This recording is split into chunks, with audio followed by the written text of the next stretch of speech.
guys, it's Sunday Reading Day, and today we're going to be reading from St. Andrew's Ghost Stories, Ghost Legends of Scotland. Be right back.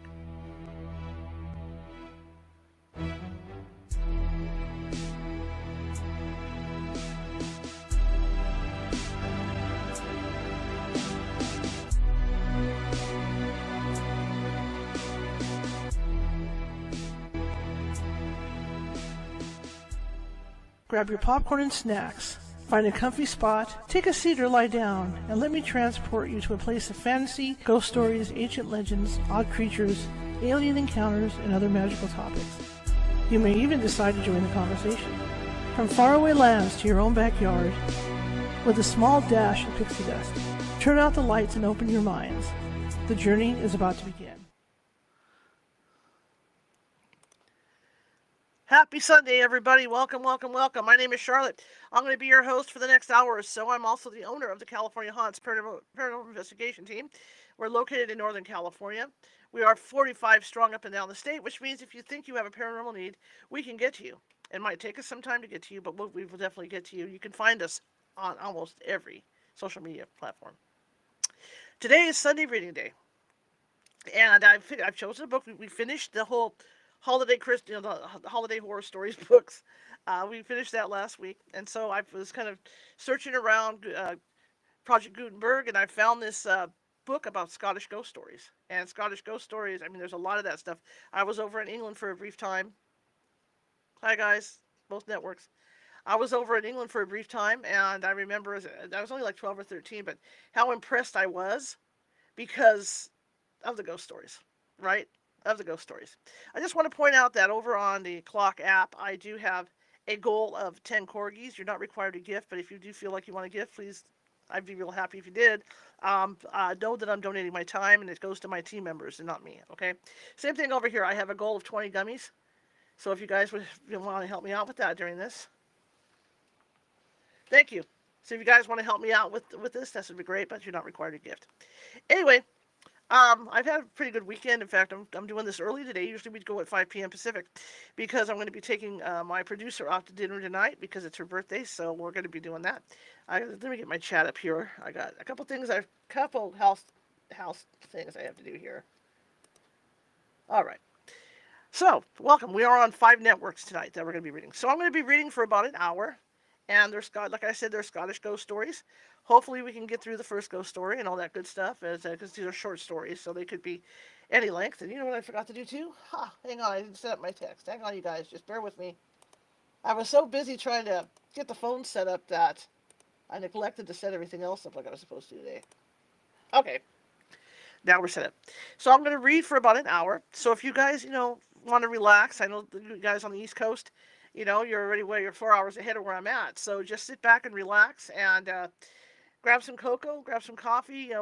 Put your feet up on the sofa or whatever you do. Dim those lights, and we're going to read some Scottish ghost stories. Okay. So let me grab my tablet. It's St. Andrew's Ghost Stories by W.T. Linskill. You've probably heard of St. Andrew's. It's St. Andrew's Cathedral. It's a former cathedral. It's in ruins now over in Scotland. And you've probably seen this off and on. There's a, in fact, first story we're going to read is the Beckoning Monk. And they say that when you walk by at night, sometimes there's this monk that people see. And then when they go in to find him, there's no one there because, of course, the cathedral is in ruins. Okay, so that's the first story we're going to be reading. And again, it's by W.T. Linskill, and I want to emphasize on this that these are all copyright free, royalty free. Okay, that's why I'm reading them. All right, if you do decide to gift on either of the other platforms, just know that I can kind of see your messages, but I cannot acknowledge the gifts. But I'm sure that I have a moderator or two sitting in these places that will say thank you for the gifts. Okay. So here we go, and it is now 1:06 p.m. Pacific, and we're going to be reading for about an hour. Okay, so here we go. Mr. Linskill is the Dean Guild of the St. Andrews University, where the royal family goes to school. Okay. Intro. There are ghosts and phantoms round us. On the mountains, on the sea, some are cold and some are clammy. Some are hot as can be. They creep and crawl and hover, and can howl and shriek and wail. And those who want to hear of them must read this little tale by the author. Okay? So here we go. The Beckoning Monk. Many years ago, about the time of the Tay Bridge Gale, I was staying at Edinburgh with a friend of mine, an actor manager. I had just come down from the paint room of the theater and was emerging from the stage door when I encountered Miss LCH, a then well-known actress. "You're just the very person I wanted to meet," she said. "Allow me to introduce you to my friend, Mr. Spencer, Mr. Spencer Ashton. He's not an actor. He's an artist, and he's got such a queer story about ghosts and things near your beloved St. Andrews." I bowed to Mr. Ashton, who was a quiet-looking man, pale and thin, rather like a benevolent animated hairpin. He reminded me somehow of Fred Vokes. We shook hands warmly. "Yes," he said, "my story sounds like fiction, but it is a fact, as I can prove. It is rather long, but it may possibly interest you. Where could we foregather?" "Come and dine with me at the Edinburgh Hotel tonight at 8. I'll get a private room," I said. "Right, oh," said he, and we parted. That evening at 8 o'clock, we met at the old Edinburgh Hotel, now no longer in existence. And after dinner, he told me his very remarkable tale. "Some years ago," he said, "I was staying in a small coast town in Fife, not very far from St. Andrews. I was painting some quaint houses and things of the sort that tickled my fancy at the time, and I was very much amused and excited by some of the boogie tales told me by the fisherfolk. One story particularly interested me." "And what was that?" I asked. "Well, it was about a strange dwarfish old man who, they swore, was constantly wandering about among the rocks at nightfall. A queer, uncanny creature, they said, who was aye beckoning to them, and who was never seen or known in the daylight. I heard so much at various times, and from various people about this old man, that I resolved to look for him, and see what his game really was.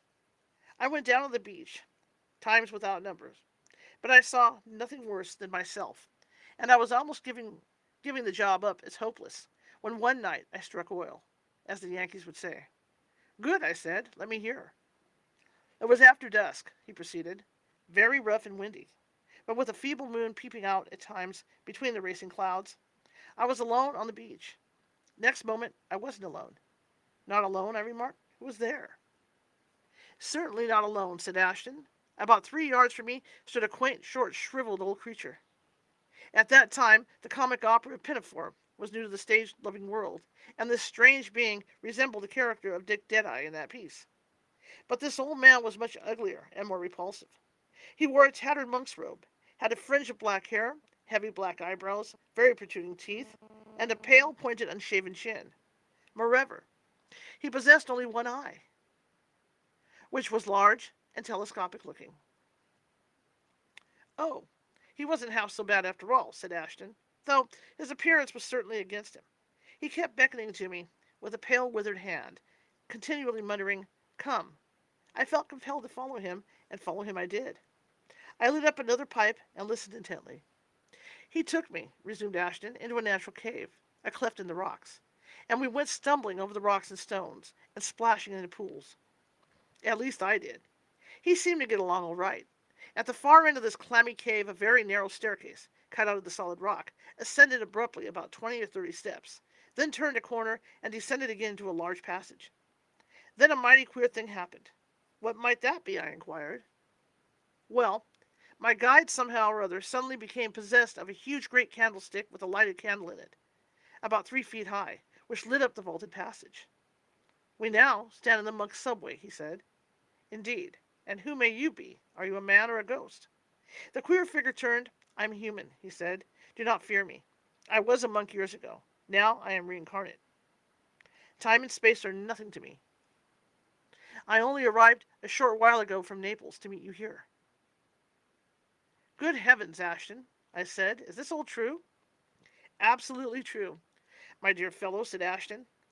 "I was in my sound senses, not hypnotized or anything of that sort, I assure you. On and on we went, the little man with his big candle leading the way, and I following. 2 or 3 times the subway narrowed, and we had a tight squeeze to get through, I can tell you." "What a rum place," I interjected. "Yes, it was that," said Ashton, "but it still got rummer. as we went up and down more stairs and then popped up through a hole into a lower gallery, and I noticed side passages branching off in several different directions. Walk carefully and look where you tread, said my monkish guide. There are pitfalls here. Be very wary. Then I noticed at my feet a deep rock-hewn pit, about 2 feet wide, right across the passage. What is that for? I asked. To trap intruders and enemies, said the little monk. Look down. I did so, and I saw at the bottom in a pool of water a whitened skull and a number of bones. We passed 4 or 5 such shafts in our progress. Upon my word, this beats me altogether, I interrupted. It would have beaten me altogether if I'd fallen into one of those traps, said Ashton. Suddenly, the close, damp fungus sort of air changed, and I smelt a sweet, fragrant odor. I smell incense, I said to the monk. It is the wraith or ghost of a smell, he said. There's been no incense here, anyway, since 1546.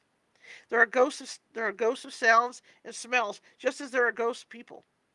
We are here surrounded by spirits, but they are transparent, and you can't see them unless they are materialized. But you can feel them. Hush, hark, said the monk. And then I heard a muffled sound, a most beautiful chiming of bells, the like I've never heard before. What is that? The old bells of St. Andrew's Cathedral. That is the ghost of sounds long ago ceased. And the monk muttered some Latin. Then all of a sudden, I heard very beautiful chanting for a moment or more. Then it died away. That is the long-dead choir of monks, chanting vespers, remarked my guide sadly. At this period, the monk and I entered a large rock-hewn chamber, wide and lofty. In it were numerous huge old iron-clamped chests of different sizes and shapes. These, said the monk, are packed full of treasures, jewels, and vestments. They will be needed again some day. Above us now, there are plowed fields, but long ago, right over our heads, there existed a church and monastery to which these things belonged. He pointed with the skinny claw of a hand to one corner of the chamber. There, he said, is the staircase that once led to the church above. Ashton stopped and lit a cigar, then resumed. Well, on we went again, turning, twisting, going up steps, round corners, through more holes, and stepping over pitfall shafts. It was a loathsome and gruesome place. Out of a side passage I saw a female figure glide quickly along. She was dressed as a bride for a wedding. Then she disappeared. Fear not, said the monk. That is Marin of Hepburn's Tower, the White Lady. She can materialize herself and appear when she chooses. But she is not reincarnated as I am. Well, after we had gone on, it seemed like hours. As I described, the monk paused. I fear I must leave you, he said. Suddenly, I am wanted. Before I go, take this. And he placed in my hand a tiny gold cup, delicately chased. It is a talisman and will bring you good luck always, he said. Keep it safe. I may never see you again here, but do not forget. Then I was alone in black darkness. He and his candle had vanished in a second. Quite alone in that awful prison. Heaven only knows how far below the ground. I could never have gone back, and I feared to go forward. I was entombed in a worse place than the Roman catacombs, with no hopes of rescue, and it was unknown and forgotten by all. What a fearful position to be in, I said. I should think it was, said Ashton. The awful horror of it I can never forget as long as I live. I was absolutely powerless and helpless. I had lost my nerve, and I screamed aloud in an agony of mind. I had some matches, and these I used at rare intervals, crawling carefully and feeling my way along the slimy floor of the passage. I had a terrible feeling, too, that something intangible, but horrible, was crawling along with me and stopping when I stopped. I heard it breathing. I struck a match, and it was lucky for me I just missed another one of those pitfalls. By the light of the match, I saw a small shrine in an alcove which had once been handsomely ornamented. My progress forward was suddenly stopped by a gruesome procession of skeleton monks, all in white. They crossed the main subway from one side passage and entered another. Their heads were all grinning skulls, and in their long, bony fingers they bore enormous candles, which illuminated the passage with a feeble blue glare. It's awful, I remarked. On and on, I slowly went. It seemed hours and hours. I was exhausted and hungry and thirsty. After a time, I passed through open oak nail studded doors that were rotting on their hinges, And then I saw a sight so horrible that I will never mention it to anyone. I dare not. I may know its meaning some day. Well, I hope so. What on earth was it? I inquired eagerly. For heaven's sake, let me go on, and do not ask about it, said Ashton, turning ghostly pale. The horror of the whole thing so upset me that my foot slipped, and I fell down what seemed to be a steep stairway. As I struck the bottom, I felt my left wrist snap, and I fainted. When I regained my senses for a brief moment, I found that the white lady, bearing a taper, was bending kindly over me. She had a lovely face, but as pale as white marble. She laid an icy cold hand on my hot brow, and then all was darkness again. Now listen. Next time I came to myself and opened my eyes, I was out of the accursed passage. I saw the sky and the stars, and I felt a fresh breeze blowing. Oh, joy! I was back on the earth again. That I knew. I staggered feebly to my feet. And where on earth do you think I found I had been lying? I cannot guess. Just inside the archway of the old Penn's gateway at St. Andrews, said Ashton. How on earth did you get there? Heaven knows, said Ashton. I expect the white lady helped me somehow. It all seemed like a fearful nightmare, but I had the gold cup in my pocket and my broken wrist to bear testimony to what I had gone through. To make a long story short, I went home to my people, where I lay for 6 long weeks suffering from brain fever and shock. I always carry the cup with me. I'm not superstitious, but it does bring me good luck. Ashton, Ashton showed me the monk's gold cup. It was a beautiful little relic. Did you ever examine the place where you entered the passage? I asked. Oh, yes, he replied. I went there some years afterwards and found the cave, but it's all fallen in now. By Jove, it's very late. Thanks for the dinner. I must be off. Good night. I lit a pipe and pondered over that curious story. The entrance to the passage in the cave has fallen in. The exit from it in St. Andrews is unknown to Ashton. Only the White Lady knows. On the whole, the story is wrapped in mystery, and does not help one much to unravel the wonders that lie in underground St. Andrews. We may not someday.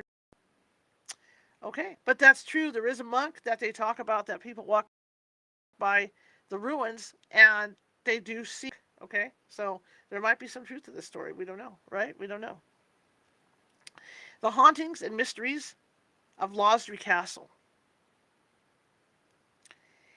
It is many years ago since I was on a walking tour in the Highlands, far to the north of Bonnyglenshie, and when on the moorlands, I was overtaken for my sins by a regular American snowstorm, a genuine blizzard of the most pronounced type.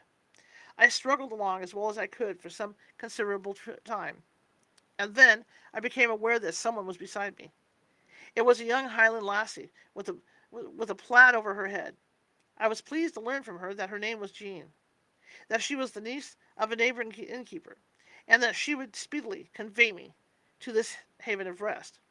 We trudged along in the blinding snow without a word, and I was more than thankful to the lassie when I at last found myself out of the snow in a nice little sanded parlor with a glorious fire of peat and logs blazing on the hospitable hearth. A glass of something hot, brought by my host, was most welcome. I found there was one other storm-stayed traveler in the wee house, an old family butler whose name I discovered was Jeremiah Anklebone. He had been on a visit to relations in the north and had been caught in the snow just like myself. We were both thankful to find such a warm, cozy shanty on such an inclement evening. And, to use a Scots term, we foregathered at the ingle inside. He asked me if I knew much about spirits, to which I replied that I just had a glass. But he at once explained that although not adverse to toddy, he alluded to spirits of another nature, viz., ghosts, banshees, boggards, and the like. I told him I had frequently been in so-called haunted places in various countries, but had never seen or heard anything except owls, bats, rats, or mice. He ventured the remark I had often heard before, that I could not be receptive, and I told him I was thankful that I was not. He was a fine old fellow, an ideal family butler, and doubtless the recipient of many family secrets. He had big mutton chop whiskers and a bald head, and looked as if he had served turtle soup all his life. But it was not soup he was soaked with. He seemed fairly saturated with spook lore. He informed me, quite calmly, that he was gifted with the remarkable faculty of seeing apparitions, demons, etc. I could not help remarking that it seemed very unpleasant. It seemed a very unpleasant faculty to possess. But he quite differed with me, and got as warm as his toddy on the subject. I shall not in a hurry forget that wild evening in the Highland Inn before that blazing fire, or the wonderful narrations I heard from Butler Anklebone. Space precludes me from putting down here all the marvels he revealed to me. It seemed all his life, he was 62, he had been gasping like a fish on a river's bank to get into a really well-haunted house, but had utterly failed till he took the post of head butler at Lawsey Castle, which, he informed me, was but a short distance from St. Andrews. He gave me a most tremendous description of the old castle, and from his account it seemed to be the asylum and gathering place of all the boogies in Britain and elsewhere. Congregated together, there were the ice maid, the brown lady, a headless man, a callad, a black maiden, the flaming ghost, the wandering monk, a ghost called Silky, and Martha, old Martha, a radiant bay, an iron knight, a creeping ghost-jumping jock, old no-legs, great eyes, a talking dog, the Corby craw, a floating head, a dead hand, bleeding footprints, and many other curious creatures far too numerous to mention. The castle, he said, was full of uncouth and most peculiar sights and sounds, including rappings, hammerings, shrieks, groans, crashings, wailings, and the like. What a remarkable place, I said to Mr. Butler Anklebone. And how do you account for so many spectres in so limited an area? Oh, there's no time or space for them, he said. They are earthbound spirits and can go from one part of the globe to the other in a second. But they have their favorite haunts and meeting places, just as we folks have, and Lodsley seems to appeal to their very tastes. He then went on to tell me some details of the haunted castle. There are supposed to be, he said, beneath the castle, splendid old apartments, dungeons, winding passages, and cellars. But history states that any of those persons who tried to investigate these mysteries returned no more. So the entrances were walled up and are now completely lost sight of. There is a built-up chamber, but no one durst open it, the penalty being total blindness or death, and such cases are on the record. There is also a coffin room shaped exactly like its name, but one of the queerest places at Lodsley is a small apartment with a weird light of its own. At night, this room can be seen from, At night, this room can be seen from the old garden, showing a pale, uncanny, phosphorescent glow. Mr. Snaggers, that's the footman, and I unlocked the door and examined the place carefully. There is a table, a sofa, and a few old chairs therein, an odor pervading, sickly light equally diffused. The furniture throws no shadows whatsoever. The room seemed very chilly, and there was a feeling as if all one's vitality was being sucked out of one's body, and drawing one's breath caused pain. Snaggers felt the same. No one could live long in that eerie apartment. I know we were glad to lock it up again. Then there is a spiral stair called Meg's Leg. I don't know the legend, but almost every night one hears her legs stumping up these steps. What a creepy place it must be, to be sure, I murmured gravely. Yes, said Anklebone, and I tell you, sir, Snaggers and I generally arranged to go up to bed together. One always felt there was something coming up the stairs behind me. When a person stopped, it stopped also, and one could hear it breathing and panting, but nothing was to be seen. Snaggers said one night, when the candle went out, he saw monstrous red eyes, but I saw nothing then. The creeping creature I only saw twice. It was like an enormous toad on a spider's legs. They say it has a human head and face, but I only saw its back. Some folks say it's alive and not a ghost, and that it hides somewhere in the cellars, but we never could get a trace of it. One night, I was going down to the service room. When on my way, I was barred by a ghastly tall figure, with great holes where I should be. So I just shut my eyes and rushed through it downstairs. When I got down, I found all my clothes were covered with a vile, sickly-smelling, sticky sort of oil, and I had to destroy them all. Go on, please, I said. You astonish me vastly. Yes, he said slowly. It is all very queer. Lodsby is haunted, and no mistake. Snaggers and I shared the same room. One night a great blood-stained hand and arm came round the corner of the bed curtain and tried to grab me. It was dead ice cold, too. Then a thing, an invisible thing, used to patter into the room, puffing and groaning, and get under the bed and heave it up. But we looked, and there was never anything there. And the door locked, too. We saw a great black corkscrew thing one night fall from the ceiling onto the floor and disappear. And then there was a mighty rush along the passage. Outside the door, a great crash, a yell, and a groan dying away far below. There was a humorous spirit also, the Iron Knight. We called him Uncle. He was up to tricks. We didn't mind him. When the fat cook was sitting down to a meal, he'd pull back her chair, and down she would come with a rare crash.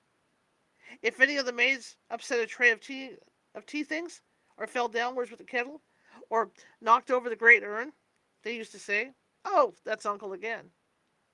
I told him, Mr. Anklebone, that I was delighted that there was such a touch of comedy in such a gruesome place, as I preferred comedians to ghosts any day. One thing I learned from this story, and that was that if he was head butler at Laudsley Castle, the head ghost was Sir Guy Ravelstoke, whose portrait still hung in the old picture gallery. The castle dated back to Norman times, but about 1457 it fell into the hands of this Sir Guy Ravelstoke, who had been educated in the Stadium Generale, or University of St. Andrews. He and his two friends, Geoffrey, okay, here we go, French names,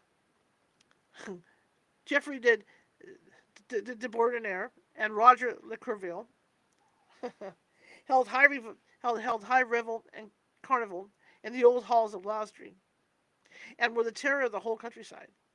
Sir Guy was a dissolute fellow, a gambler, and everything else bad. The neighbors alleged that he had sold himself to old Nick. He would spill blood as if it was water, and he and his white steed, Nogo, were well known all over Fife and the Lothians. He was held to be a freebooter, a wizard and a warlock, a highwayman, a pirate, and a general desperado. He had slain many men in mortal combat, and was found invulnerable. He must have been the sort of Michael Scott of Valweary, I remarked. He must have been a holy terror, said the butler. I've seen him often, exactly like his portrait in the picture gallery. I've seen him in his old world dress, with his sword hanging at his side, sometimes on his white horse, and sometimes on foot. There were always terrible knockings, shrieks, and crashes before he appeared, and all our dogs showed the greatest terror. I slept in an old four-poster bed, and he used to draw aside the curtain and glare at me constantly. He nearly always was accompanied by the spectre of an African carrying his head under his arm. Sir Guy was a great traveler in foreign lands, and, I have been told, used to bring back all sorts of curious animals and insects with him. Perhaps the great toad thing I saw was one of the creatures. I've heard toads live for ages. I said I believed that was quite true. I found a queer place one day, said Anklebone. I was going up the turret staircase and found some of the steps moved back. I got Mr. Snaggers and Darkgood, the gardener, and we tugged them out. We called the master, and then we found narrow steps going down to a locked door. We forced it open and got into a stone chamber. There were skulls and bones all over the place. Most of them belonged to animals, but there was a horrible thing on the floor, a sort of mummified vampire bat, with huge teeth and enormous outstretched wings, like thick parchment, and 4 legs. Perhaps it was a regular vampire. They fanned folks to sleep with their great wings, and then sucked their blood dry. We cleared out the room and buried all the things in a wood. Now, said Anklebone, I will tell you the end of Sir Guy Ravelstoke. He brought back with him from the foreign parts an African servant, and they called him the Apostle. Well, one night, continued Anklebone, he and his chums were dining and full of wine, and the apostle offended them somehow, and Sir Guy stabbed him. Then they changed his hands and feet together, took him to the dungeon, and filled his mouth and nose and ears full of clay, and left him. Nice guy. That is the African ghost. I saw always with Sir Guy, the murdered African. About 2 years after, Sir Guy and his friends were in the same room, drinking, when there came a great hammering at the castle door. Sir Guy drew his sword, flung open the door, and plunged it into the darkness. A few moments passed. Then his friends rushed out on hearing wild, unearthly shrieks, but there was no Sir Guy to be seen. He had totally disappeared and was never heard from or seen again. We found his remains 3 years ago, but I will tell you of that directly. One day Snaggers and I had gone to St. Andrew's to buy things. We were just at the end of South Street when a horseman dashed past us at full gallop. "Heavens," said Snaggers, "it's Sir Guy, as I live." He went bang into the big iron gates at the cathedral. When we came up, the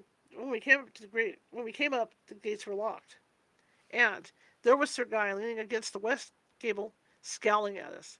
But the white horse had gone, and he melted away as we looked. I saw him again with the African at Megas Muir, and alone one dark night in North Street. I was alone one evening in the room below the banquet hall at Lodsley, and heard a pattering on the table. On looking up, I saw a stain on the ceiling, and drops of blood were dropping down on the table and the floor. The room above was the very place where the African was stabbed. Next morning, we went into the room where I saw the blood drip, and there was the mark of a bloody hand on the table, but no stain on the roof. Now, for the discovery. I had often dreamed about an old overgrown well there was in the gardens, and felt very suspicious of what might be therein. Then the gardener and the woodman told me they had frequently seen the awful spectre of Sir Guy and the apostle hovering around about the thickest that enclosed what was known as the haunted well, and then vanish into the brushwood without disturbing it. I felt sure that there lay the mystery of Sir Guy. This idea was soon after confirmed by a curious occurrence.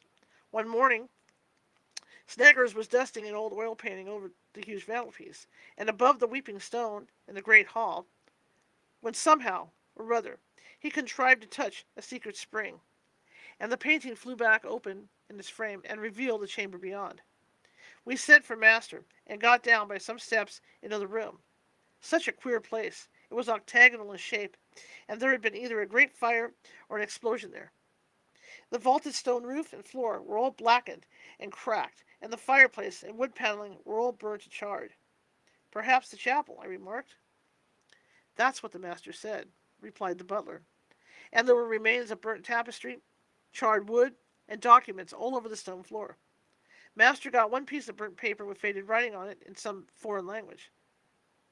The odd thing was the big picture. The eyes were sort of convex-like, and 2 holes were bored in the pupil of each of its eyes, so that anyone standing up on top of the stone stairs could see all that took place in the great hall below, and hear also. Master took the piece of parchment and managed to make out a few words. They were, "I am sure that Revelstock lies in the old prior's well, with the dead African servant we placed there. I would not go near that spot for my life.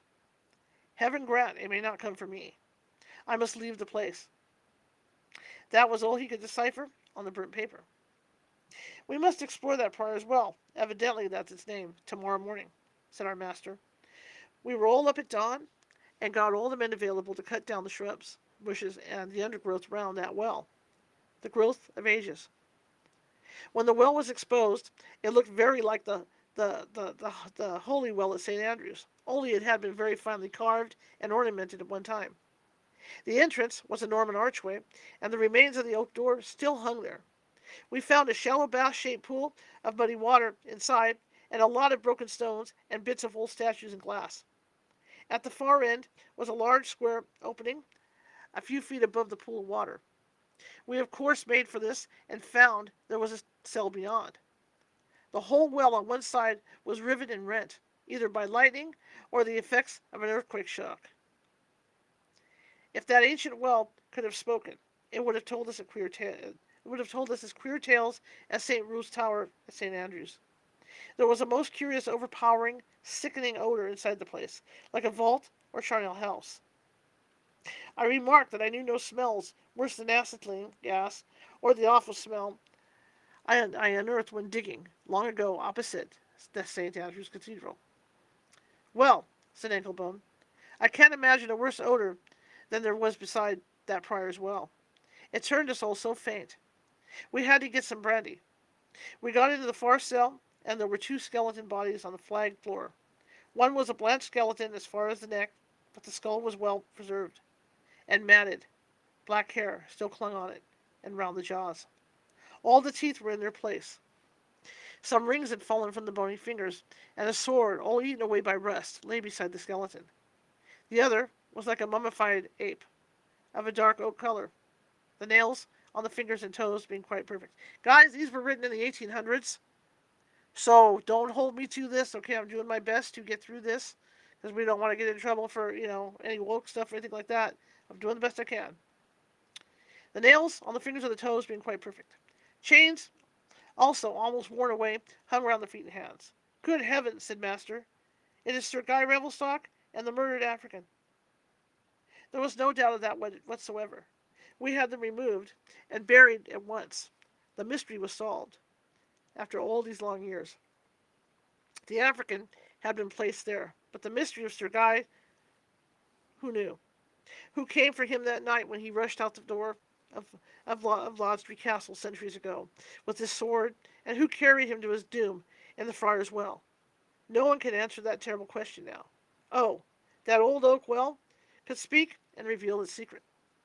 Okay, so we'll continue now.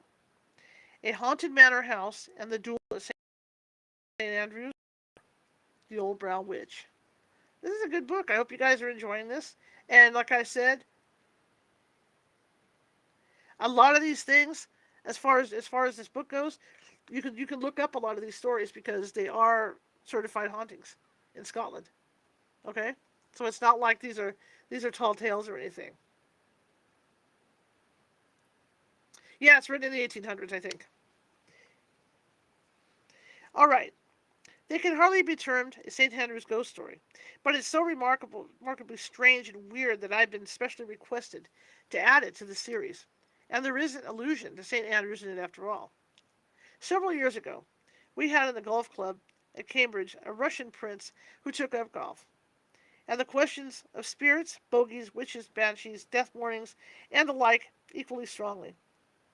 He was a firm disbeliever in all of them, and belonged to a phantasmological research society to inquire into and expose all such things. I frequently have long letters from him from all sorts of remote parts of the world, where he is investigating tales of haunted houses, churchyards, and so on. But from this, his last letter, he seems to have contrived to meet a genuine and very unpleasant sort of spectre.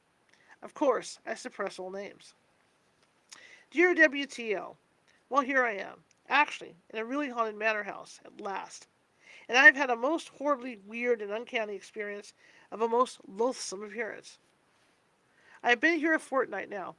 Such a queer, great old house, old turrets and towers, and damp wings covered with ivy and creepers, and such small, narrow windows. It is on a slight elevation, and has in bygone days had a moat round it. It is surrounded by dense woods, and there is a black-looking lake at the back. The staircases are all stone and very narrow, and there is an old chapel and a coffin room in the house. In the garden, in a yew avenue, is a vault, a tombstone, and thereby hangs my curious tale. It seems that centuries ago, a very unpleasant old widow lady, and a very unpleasant son, had the old house. She was very ugly and eccentric creature. Okay, again, 1800s, you guys, and a miser, and was nicknamed by the village folk the Brown Witch. The tales about her ongoings, told to this day, are most remarkable. It seems her son, who, according to all accounts, was a shocking bad lot, was killed in a duel, and the old lady died shortly afterwards, a raving maniac. She seems to have left a very curious will. I deal with only two details in it.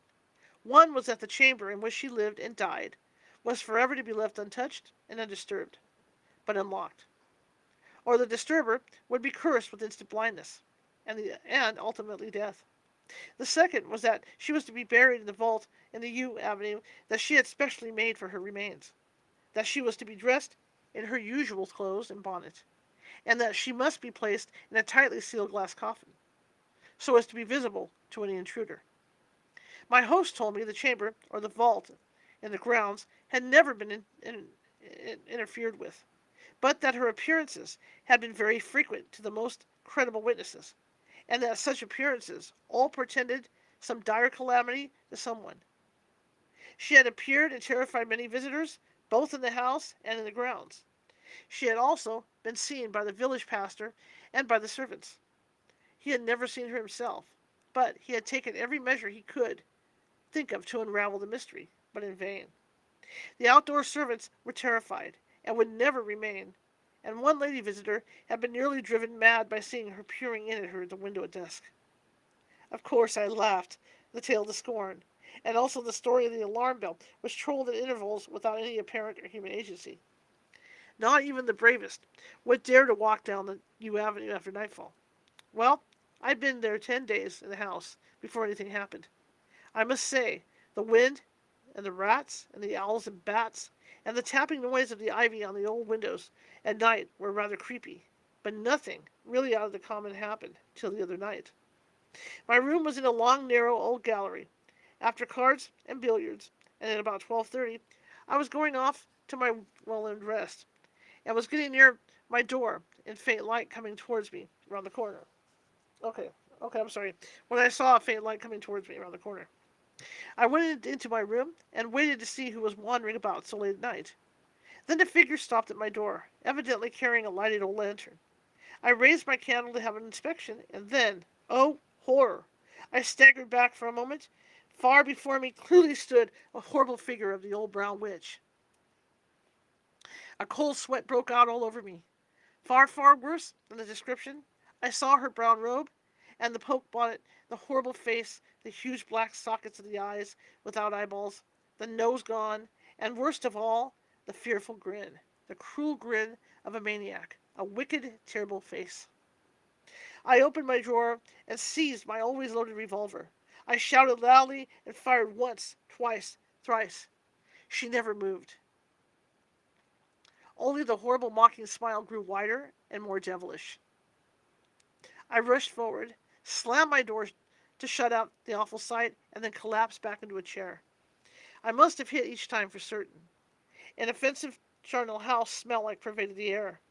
Then the door flew open, and my host and several men and servants rushed into the room, anxiously asking what was the matter and why I fired. I told them everything. We found the 3 bullet shots in the wall opposite my door. They must have passed through that horrible-looking woman. Need I say, I spent a wretched night. In fact, I sat up and never went to bed at all. I resolved to leave the next day early, but before doing that, I determined, at all hazards, to go into that vault and see what it contained, and also to carefully investigate the Brown Witch's chamber without disturbing anything in it. I told my host next day at breakfast what I proposed doing, and he offered no objection whatsoever, but declined absolutely to go near the vault or chamber himself, or to let any of his household do so. Oh, by the way, did you ring the alarm bell in the tower last night? He asked.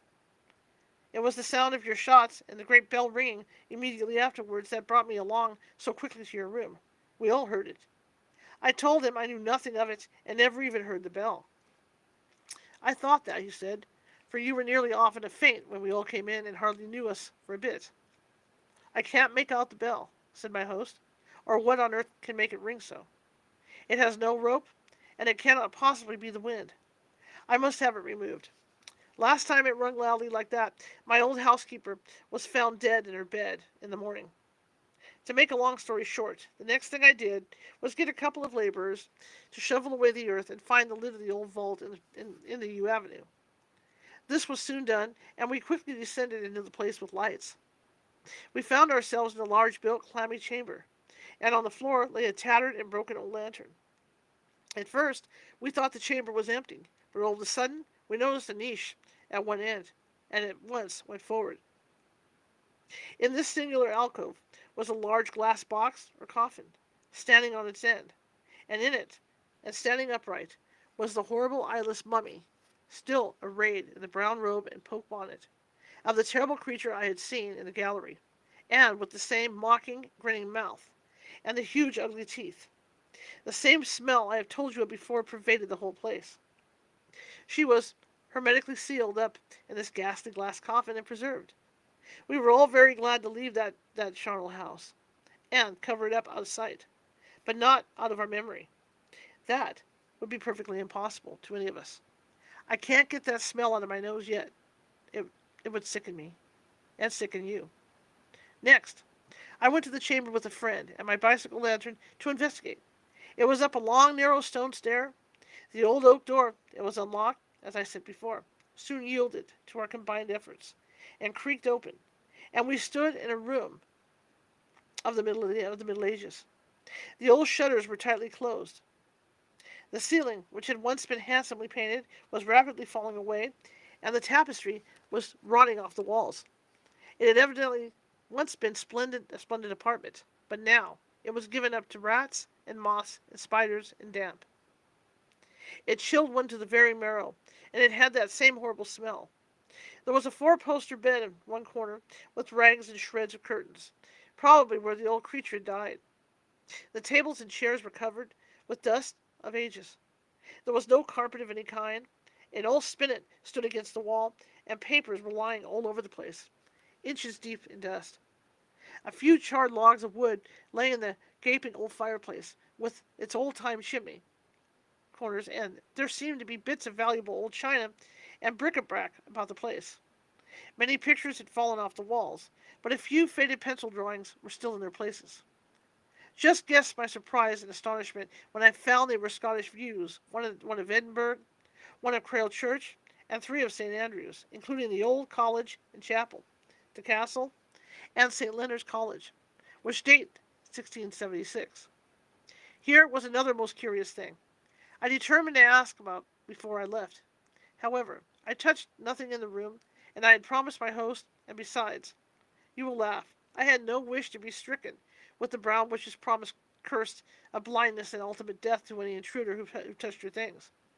I dreaded her far too much, since I had seen her in the gallery and in her tomb, and heard her, heard her bewitched alarm bell, which portended death to some.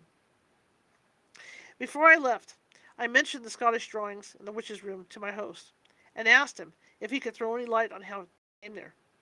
Briefly, it seems that she, the witch, sent her son far away in those old days to a Scottish university, and St. Andrews was her choice. It seems he was very quarrelsome in his cups, and frequently fought duels, and generally proved to be the victor. One of the last he fought, I'm just checking my power on here, okay. One of the last he fought at Selship Stone, I hope I said that right, near Crail, with a nephew of the Laird in Balcombe Castle,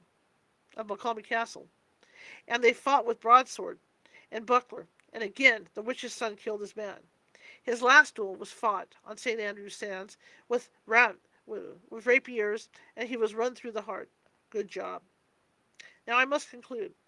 I determined to investigate further the whole mysterious affair. If you ever visit this place, my host, Mr. Blank, says he will let you explore the vault in the Yew Avenue and see the coffin and the old witch, and you may also go and look at the chamber. If you ever do, take the advice of an old friend and do not dare to touch anything therein. Your friend in command. Hang on. Okay, the next one is the apparition of the prior Epitome. Thank you for all the likes, you guys. I appreciate it. It was in September 1875 that I first met dear old Captain Chester, now gone to his rest. And it was very many years before that date that he rented his fearsomely haunted old house in St. Andrews. I was a Cambridge boy when I met him. How the undergraduates scorn that term boy.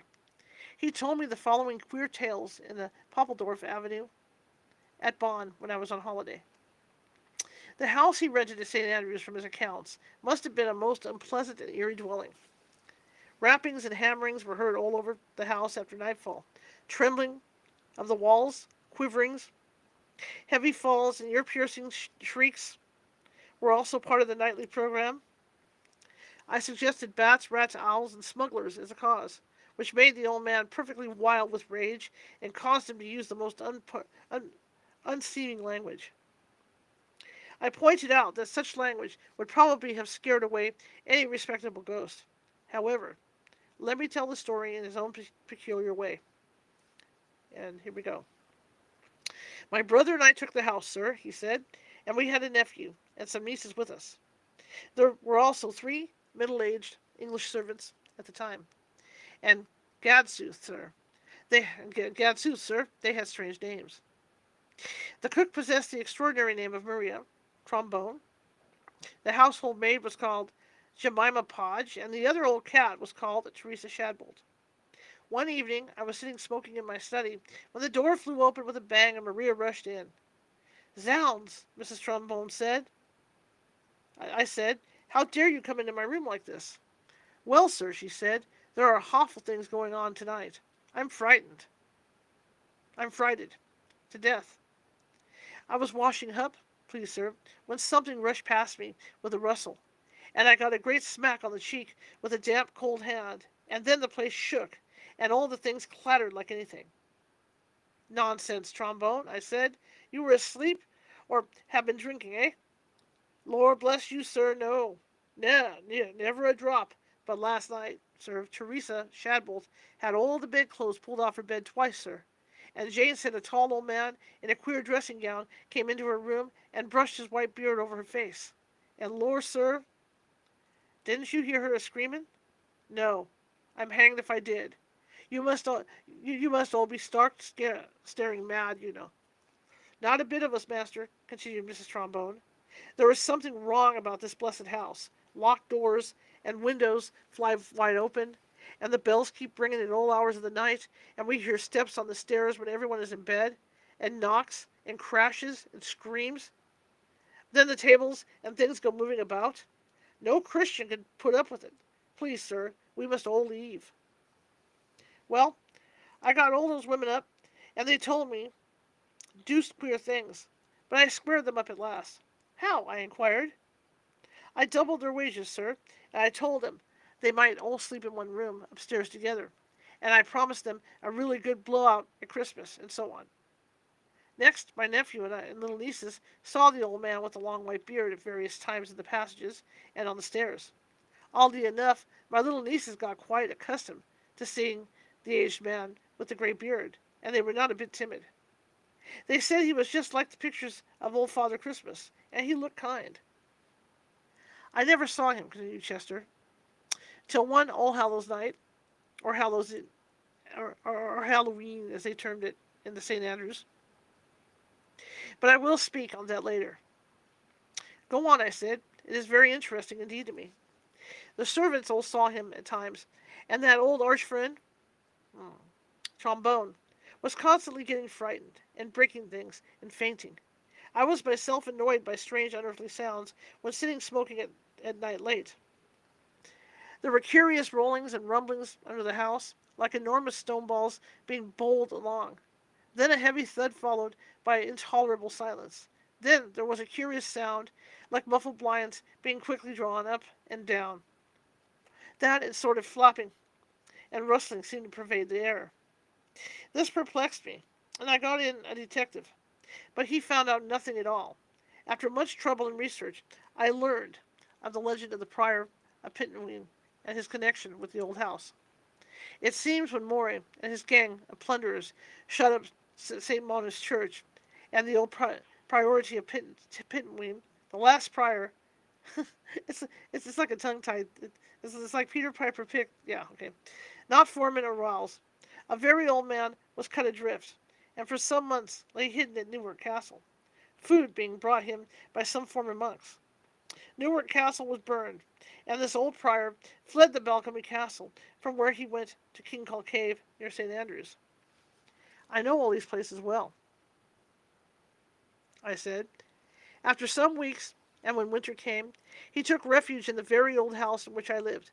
He seems to have been among both friends and foes there, and brawls were quite common things within those walls. One night, those long dead and forgotten old world inhabitants were startled from their slumbers by shots, the clashing of arms, and wild yells. To make a long story short, that old prior of Pittenweem was never seen by human eyes after that fearful night. Many suspected foul play, But in those times it was deemed best to keep one's mouth shut tight, and what mattered if an old prior disappeared. Those were awful times, I said. Glad we live in these days.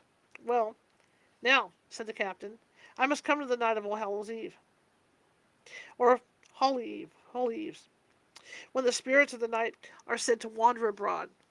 We dined early in those days, and after dinner I walked down to an old clubhouse in Gulf Place, of which I was an honorary member, to play cards. It was a perfect night, and a few flakes of snow had begun to fall, and the wind was keen and sharp. When I left the club later, the ground was well covered with snow, but the storm had ceased, and the moon and stars were shining bright in a clear sky. By Jove, sir, it was like a fairyland, and all the church towers and housetops were glittering in the moonbeams. I wandered about the old place for fully an hour. It was lovely. I was reluctant to go indoors.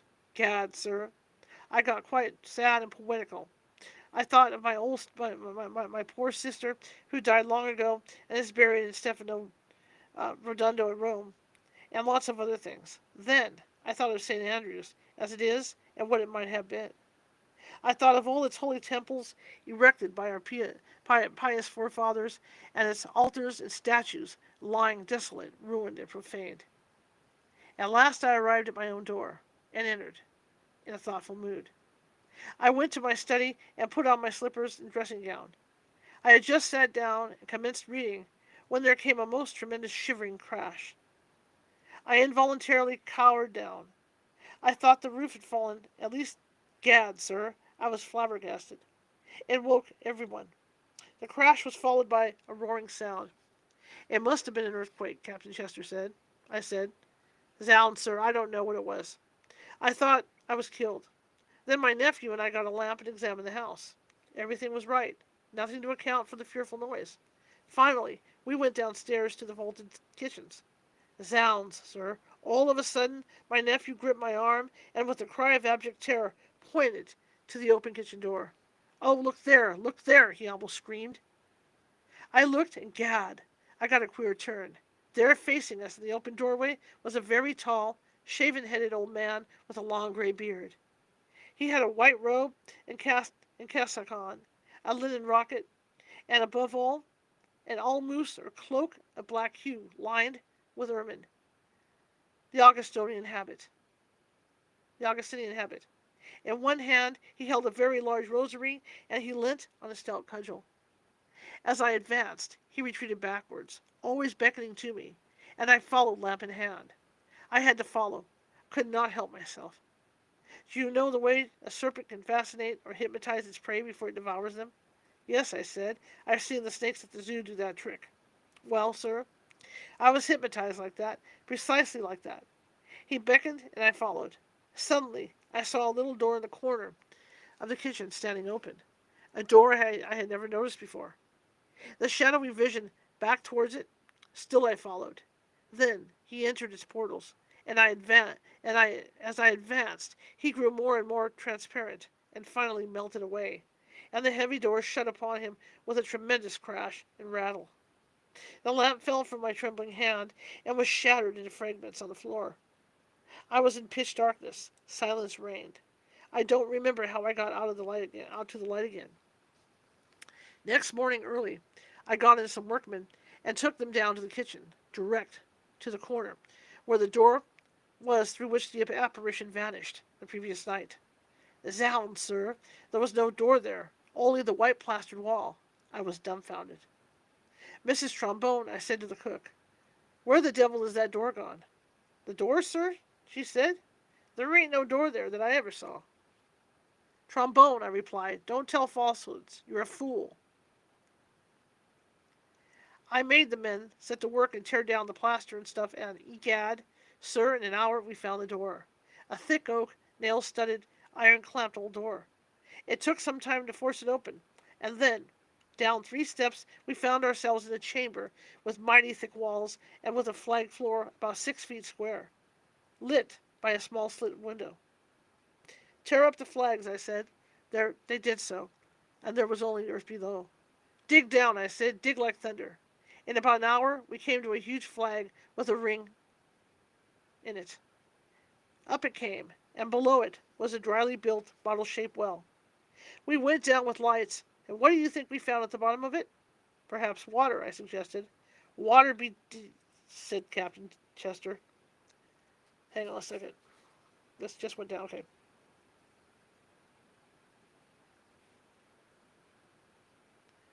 Okay.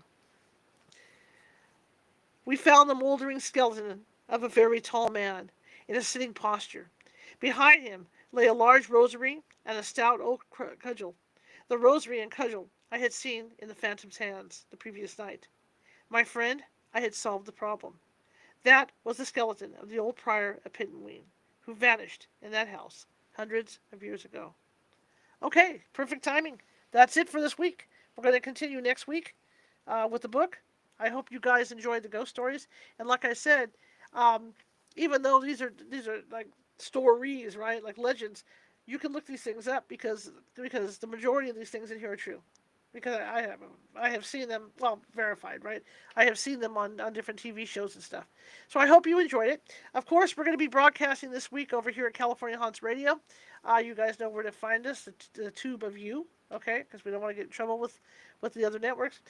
Starting Tuesday, and check us out. I'll have the shows lined up tonight, so you guys can check out the Tube of You and see who's going to be on starting Tuesday, okay? Anyway, I want to thank you all. Tomorrow night, I will be back on TikTok and Clapper doing 3 tarot card readings, past, present, and future, 7 p.m. Pacific tomorrow night, okay? In the meantime, have a great rest of your weekend. Love you all, and we'll see you.